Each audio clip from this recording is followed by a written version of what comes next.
Hello and welcome to Product Momentum, where we hope to entertain, educate, and celebrate the amazing product people who are helping to shape our communities way ahead. My name is Paul Gable, and I'm the Director of Product Innovation at ITX. Along with my co-host, Sean Flaherty, and our amazing production team and occasional guest host, we record and release a conversation with a product thought leader, writer, speaker, or maker who has something to share with the community every 2 weeks.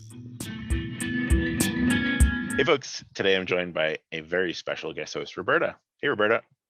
Hi, Paul. We talked about a lot with Saleema today. We got into the journey of self-discovery and infusing yourself into it. We talked about helping others through helping yourself first.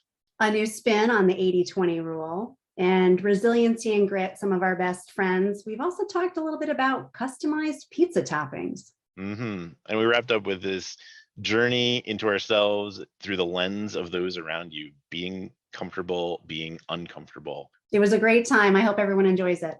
Well, let's get after it. All right.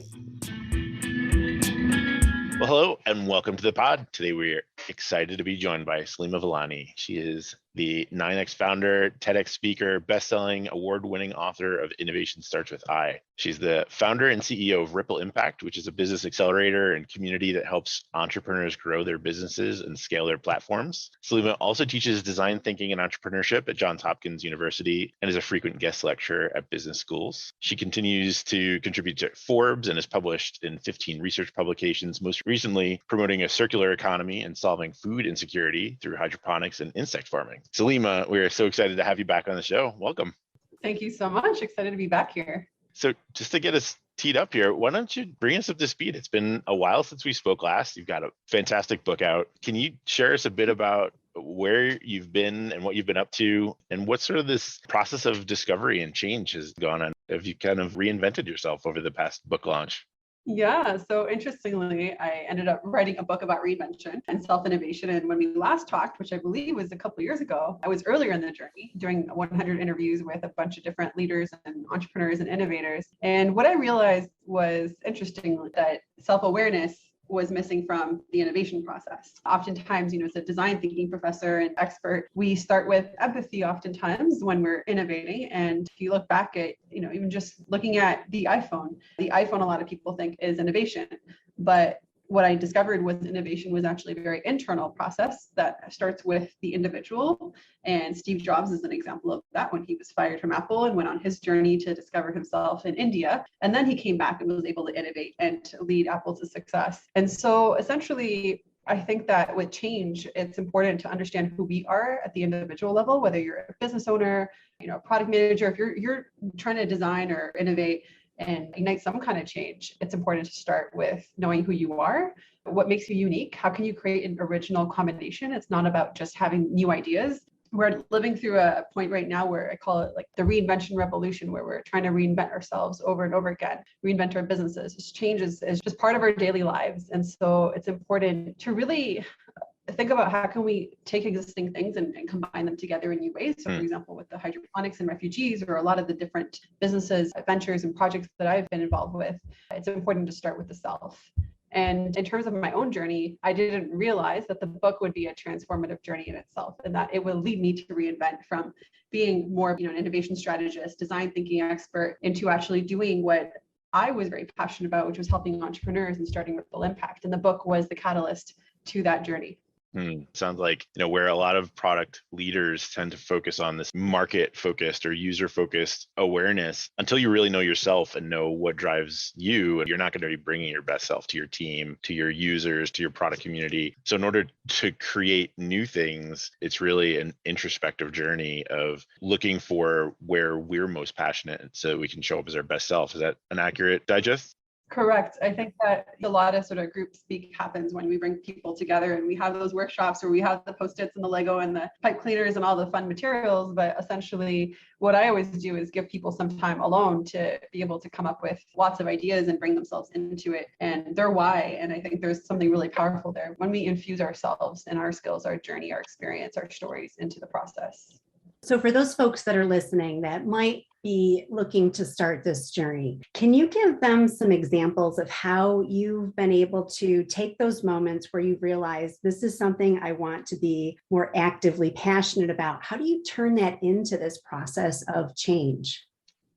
Yeah. So I'd say like one of my favorite examples is like when I was going through my own crisis and I was trying to figure out how to use my skills to get a job and a visa. And the whole story is in my book, but essentially I was in survival mode. I had a master's, I had all these other credentials and accomplishments, but I needed something fast. And so through my 100 coffees I had over the course of those 2 weeks, it was interesting that I was discovering a lot about myself through the lens of other people. And I think that adds to the definition of self-awareness. It's not just who you think you are, it's a lot of how other people see you or how they see the future version of yourself that maybe you haven't tapped into, that potential or that talent yet.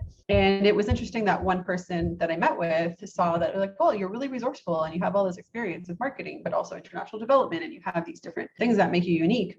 I can help you out, if you want to work on this project to look at some of these technologies that can help refugees grow food without using soil and using 90% less water. Can you look into this? And it was interesting that like just the idea of, we don't always have to be trying to solve a problem. Like obviously the problem there was like, how do we help the food security problem? But essentially the idea around the hydroponics, the aquaponics, and the different climate smart technologies, that's not something that the organization was looking at. They were thinking, well, how do we improve traditional agriculture? How do we improve machinery? How do we stare at the problem in a different way? And I think sometimes we look too hard at the problem and we kind of move away from actually just ideating and bringing in some of those crazy wild ideas that are often, there's a lot of resistance or pushback to implement. But essentially with iteration, we get there. Sure, even that project, we got a lot of pushback and it seemed way too sophisticated. But then when we iterated, we went to the field, we talked to people, then we got, from self-awareness to empathy and really understanding the refugees. We went to many countries in the Middle East and North Africa. We realized that there are simple ways to make this work, with using solar panels, without using electricity, without using really, complicated LED lighting and things like that. And so that was one example. And my entire career has been like all these different examples of sort of combining different things in new ways. Clandestine in a bit, right? Definitely. And I think that part of what ends up happening in that reinvention cycle is that once you do it and you start to become comfortable with being uncomfortable, it starts to feel a lot easier to navigate. And you talk about this in your book a little bit. And resiliency and grit are some things that you just can't replace without having time and experience, right? There's a lot of that involved. So can you tell us a little bit more about what you've done in your life quakes to sort of demonstrate to yourself that resiliency to continue? Yeah, that's a great question. I think it's important for us to be comfortable with getting uncomfortable. And I think that with the resiliency part, it's about realizing that failure is the key to success. Like it's not just failing, it's how you overcome that failure, how you grow from that, how you can iterate from that failure. And I think not seeing it as a loss or something bad, but failure is just failing smartly. I have in my book the different types of failure, and a lot of people have written on this as well, but failing smart or failing forward, failing fast, and really trying to think of it like a test or a beta and set it up so that it's small in scope so that you almost are not aiming to fail, but trying to get beyond that point to pivot. And I think that's where a lot of product creators and businesses, a lot of people focus so much on this big launch without actually trying to get feedback and fail smartly. Mm-hmm. So I think failing smartly is key. I think also with regards to the resilience, there's one exercise I make my students do at Hopkins, or at least before the pandemic. I used to get them to go out on the streets on Massachusetts Avenue here in Washington, D.C., and get them to basically do this exercise. It was kind of inspired from the lean startup where you try to go get, customer validation and stuff on your ideas. And in this case, I actually went out and got them to go try to get rejected, go in pairs, record each other, go and try to get rejected, and that will empower them. And it was amazing. They would ask people on the street, random strangers, can I get a hug? Can you give me a ride? Can I immigrate into this embassy? And it was amazing because they were terrified initially, but then when they came back, they were all energized. They got them out of the classroom. They were like, wow, like we watched the videos and told stories, and it was amazing. And what they learned was that people are more willing to help than they think. And also that it's not so bad when you get rejected. They kind of build that resilience up by getting rejected. Yeah. A million years ago when I was in a different sales role, one of the mantras that we would start our day with was smile and dial. It's tried but true. But you pick up the phone, you make 40 phone calls a day or whatever you're doing. And you know that, of the 10 people who actually pick up the phone, one of them might actually give you an appointment. Of that one who gives you an appointment, 2 out of 3 of them are going to no show, and so on and so forth. So one of the things that I found really helpful is just kind of getting to know, getting to know, because the faster you get to know, the sooner you'll find that one person, that one solution, that one product community, that one, need that's going unmet that you can actually be a value in. Because when you're just searching for the blue space, that sort of aspirational blue ocean, untapped product community, there's going to be nothing but disappointment when, you think you've got something to add and you haven't experienced that failure, that loss. And understanding this feeling, I think, is part of that journey of self-discovery, which kind of leads me to one thing that's really stuck with me since we spoke prior to the show. I don't know if you meant to put it this way, but it stuck with me in a really meaningful way. I'm wondering if you could elaborate a bit more on it, just in terms of the 80-20 rule and sort of these principles that seem to be universal. You said optimize the constants and customize the variables, and really helped me crystallize. I keep reinventing the wheel. I keep, de-optimizing the constants. I keep trying to make these things perfect when they're doing the job, when I really should be focused on these 20% things that can be customized and can create better experiences. So I'm wondering if you could share a bit more about how you came to that conclusion and what kind of things you've experienced over time that fit into that pattern. Yeah, so the 80-20 rule is interesting because there's a lot of different 80-20 rules out there, but this one is interesting because it's kind of like, if you think about it, pizza and like toppings that you put on it, right? And so the toppings are sort of the customization, but all pizzas will generally have the sauce, the cheese, basic ingredients. And so I got that inspiration actually on the 80-20 rule from Alex Osterwalder, because when I interviewed him, who created the business model Canvas, he talked a lot about that, because I was asking him, through my own challenges when I was doing a lot of innovation and design thinking workshops, because it was a lot of customizing I was doing oftentimes. And what I was learning about the process is, how do I, rinse and repeat, sort of create something that can be repeated with a little bit of customization. And he talked about, was like, how do you do that? Because you work in so many different countries and you teach the business model Canvas, you have all these different workshops with strategizer. And he said that ultimately it's separating the constants and the variables. And the constants, the 80%, the variables being the 20%. How I applied that was not just with workshops, but my first experience actually applying that before I knew what the 80-20 rule was in 2009, when I was 22 years old and running my translation business in the south of Italy in a town called Reggio di Calabria, when I couldn't get a job during that crisis after college. And what I found was having a really good template for a proposal. We were applying to lots of different translation projects online back in the day when companies were buying domains like .de, .fr, .es, and we were just killing it with, helping companies go global with a human translation team that was operating entirely virtually at a fraction of the cost of traditional translation agencies and able to translate in HTML. So we had some really great differentiators, and we would put that down in that proposal. And we had a very specific template that we developed, that we over time realized that over many iterations, we came up with this really good proposal template. And we would just use that. And we were able to use that to apply to lots of projects. And we would win them consistently because that proposal was so good. And we would still customize a little bit of it, but the meat of the proposal was the same. And that took us a lot less time. And we're able to repeat, do a tiny bit of customization here and there, but it helped significantly, grow into a business that we were able to get acquired right before Google Translate replaced us. So yeah. I guess another one that's more what we're doing right now with Ripple Impact is we have a business accelerator. We're helping a lot of different entrepreneurs grow their businesses, and we take them through the same program, whether they're an author entrepreneur, or they're an entrepreneur. They're all doing very similar things. There's a slight customization. So if they're authors, we have a slightly different approach to their marketing strategy, with slightly different assets or tools and templates that we can give them as well, like a book award spreadsheet, or a template on how to pitch for blurbs, and certain things that aren't in the traditional accelerator program. And so there's like things like that, or how do we customize experience from the sort of customer experience standpoint, is even though the program has, we have everything in Google Drive, we have everything in Notion, we have a very clear processes on how we give our strategy sessions, and we produce all the different deliverables in the program. But one thing that's different is having a client manager who customizes that experience for everyone. So they essentially will refer back to the roadmap, check in on progress, and there's that sort of human element to it. And so I think it's important when innovating and working on that 20% of that sort of customizable piece, it's important to add some kind of human element in there. That human element is very interesting. And I would imagine that understanding and being able to communicate with people is also a very valuable skill that you have. And you have a pretty fluent background in multiple languages. Can you tell us a little bit about how you came to deciding to learn so many different languages? Like, what was the impetus behind that?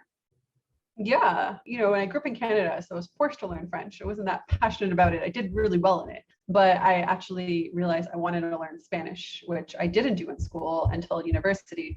But I actually went down the Dominican Republic, and I was learning a lot on my own actually during high school, just on studyspanish.com and writing conjugations out. And I was just very passionate about it because I really felt like I wanted to communicate when I went to the Caribbean and I went to different countries in Latin America. And yeah, it was very self-driven. And I think I realized, even though I felt frustrated at times, when I went down and I realized later I was pretty good at picking up these languages, and I saw the value and how they changed my perspective when traveling or when living in these countries, I decided I wanted to learn some more. So I picked up Portuguese. I lived in Brazil for a bit, studied it, lived in Italy, north and south. I learned some Arabic and a bit of some other languages, but I got fluent in 5 of them, in Portuguese, Brazilian Portuguese, Italian, French, and Spanish, and of course, English. And yeah, I realized it just changed my experience and be able to empathize with the local people more and just create a whole different experience when I speak the language.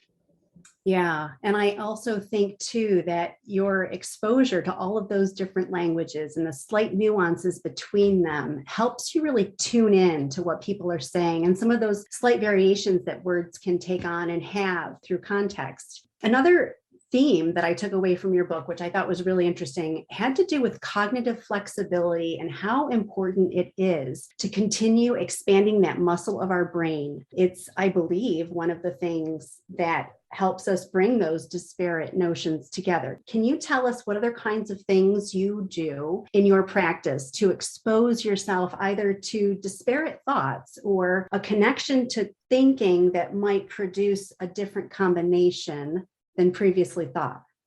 Yeah, sure. So as a person whose mind is always in different places, I think dot connecting is very natural to me, just be able to jump into different conversations because my mind runs that way. And from my interviews for the book, certain people have that ability. It's not just called cognitive flexibility, but there's another term that some people know of as associative thinking. Some people are gifted with it, and then some people can learn a little bit of it, but generally there's certain people that have it. And then I realized that some people, it's just much harder for them to adopt it or to learn it. And one way that I've done it, other than, I talked about like the translation business, there's other projects and businesses I've been involved with. The language school in Brazil is another example of that dot connecting of, how can we finance this orphanage while building a language school that will cater to foreigners that are passionate about the mission and all that. There's a really cool story on that in my book. I think currently what I do in the terms of that dot connecting or cognitive flexibility is that ripple impact. Actually, what we are is a business accelerator, but not one that just requires an entrepreneur to spend a lot of time getting mentorship and trying to do the execution on their own, but rather where we are their team. And there's a lot of people right now that are jumping into entrepreneurship and they don't know where to start or they have an idea. They're sort of in that stuck early phase.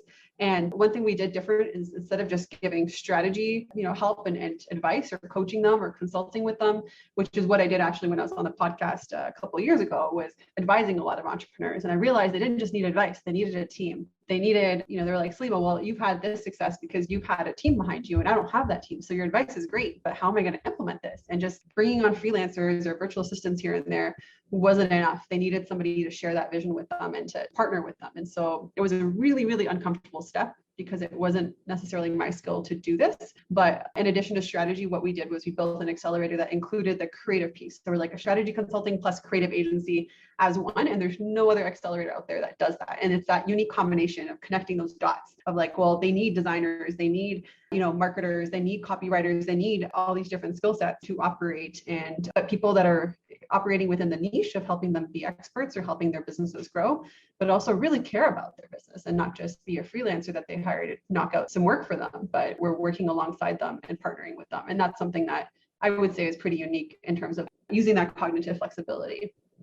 Yeah, speaking of the cognitive flexibility, one of the things that challenged me, especially in talking to people on a podcast, was just this concept of good questions versus bad questions. And the way that you frame that, even though I've heard it in different ways in different contexts, it really struck me as a fresh take because of the way that you tried to get at enabling people to tell stories. So you were working through this almost process of awareness or mindfulness in real time, helping people to bring themselves to the conversation and not stop a conversation. So I'm wondering, in bringing this mindfulness and self-awareness in real time, what are some real practical ways that product leaders who might be listening to this now can show up to their teams and help get these ideas out on the table and approach them in new ways and not just the button is blue, the font is Helvetica. It's easy to turn into a feature factory and just get products out the door and not think about the impact they have on people's lives and the awareness of what goes on behind the scenes. Can you share a bit about that process and how people can bring that to their own teams? Yeah, sure. So there's lots of ways. And just, now that we're sort of going back to in person a bit with the world, one thing that I do is I try to bring my team together, or at least regionally. We do retreats in, Colombia or Mexico or in Latin America, or even in Dubai. I brought one of my team members there, and we try to get together to actually spend some time on our business, not just in our business. And how can we innovate? We spend a lot of our summers doing innovation. We even bring on some interns sometimes and run a program where we have new perspectives come in and work on specific projects that are sort of on the back burner that we're like, well, maybe this can help us scale, or this is an idea, different ideas that sort of have the opportunity to be incubated, and at least 2 to 3 months per year focused on innovation within our own company. I'd say also for leaders, really trying to build diverse teams that incorporate different types of personalities. And in my book, I talk about the innovative team recipe, where you have the visionary, which is often the founder, the leader, the ideas person, combining them with a strategist and a design person, not just graphic design or UX design, but a person that can craft an experience or customer experience, and executors. And bringing those different people together is what enables innovation. And I think just having regular sort of sprints or meetings where people can bring their ideas to the table, whether it's a retreat, however you want to do it,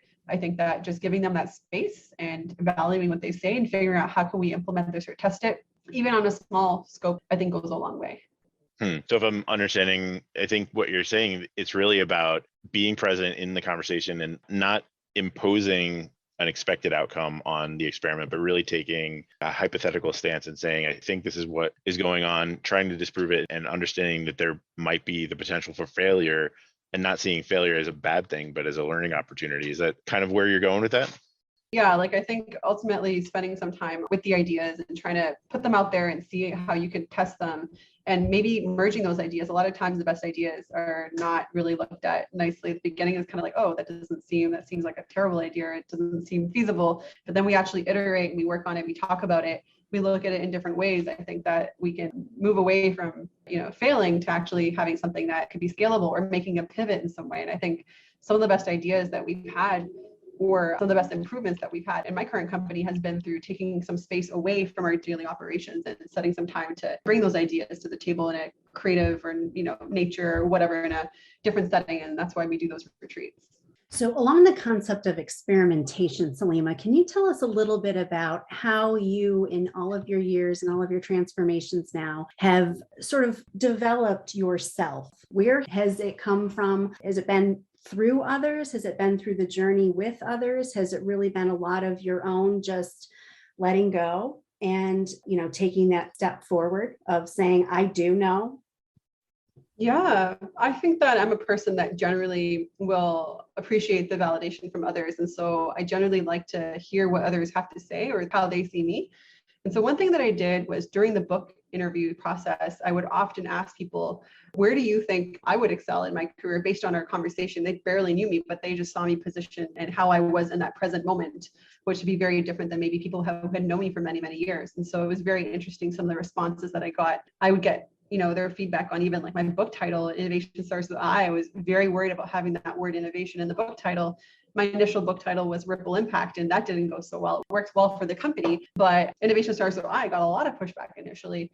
And people were like, innovation is such a buzzword and this and that. But ultimately, when I got chosen for TEDx talk and all of my interviews, I'd say like 89% of the people loved the title. And I asked them, what does that mean to you? It actually validated a lot of what I was not confident in. I was very scared about talking about self-awareness, connecting that with innovation. I was like, oh, this could go totally wrong. And there were a few people that were like, I don't see that connection.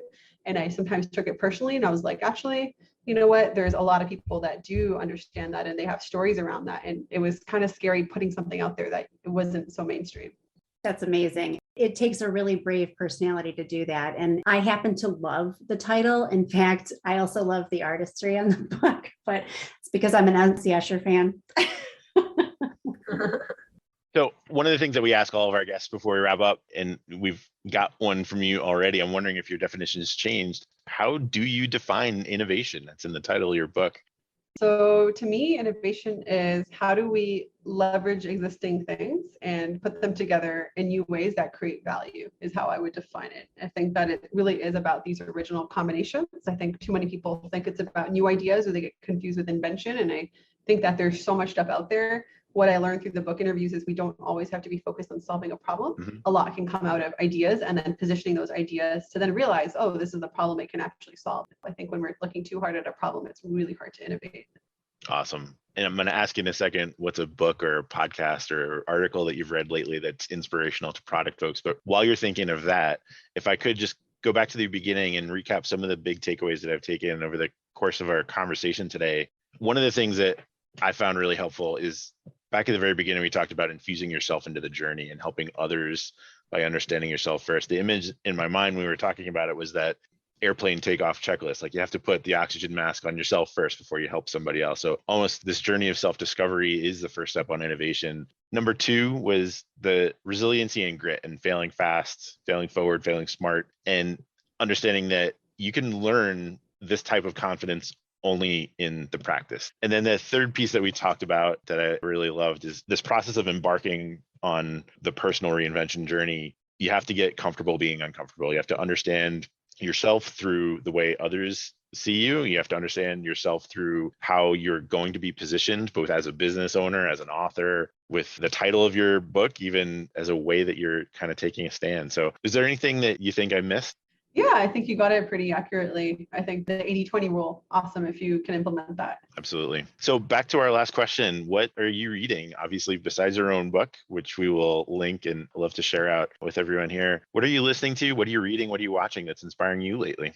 Yeah, so I read pieces of a lot of different things actually, but I would say one podcast that I tend to listen to a lot is How I Built This. I really like it, especially for product folks. I think it might be particularly interesting. Mhm. A lot of you probably might have already heard of it or listened to it, but I think that one is particularly interesting. Some of the examples and the stories out there, they're very non-obvious. And so it helps with that sort of cognitive flexibility or dot connecting associative thinking, because you can take very different businesses and how they got built or different ideas and how they iterated and hear the personal story side of that as well and how that was part of the innovation. And I think the more non-obvious it is, the easier it is to actually apply it. Yeah, it's a classic. I love that one. Thank you so much for taking the time today. It's been a pleasure staying in touch with you, seeing your success. Congratulations again, and all the best. Thank you so much. It was lovely being on your show. Cheers. Well, that's it for today. In line with our goals of transparency and listening, we really want to hear from you. Sean and I are committed to reading every piece of feedback that we get, so please leave a comment or a rating wherever you're listening to this podcast. Not only does it help us continue to improve, but it also helps the show climb up the rankings so that we can help other listeners move, touch, and inspire the world just like you're doing. Thanks, everyone. We'll see you next episode.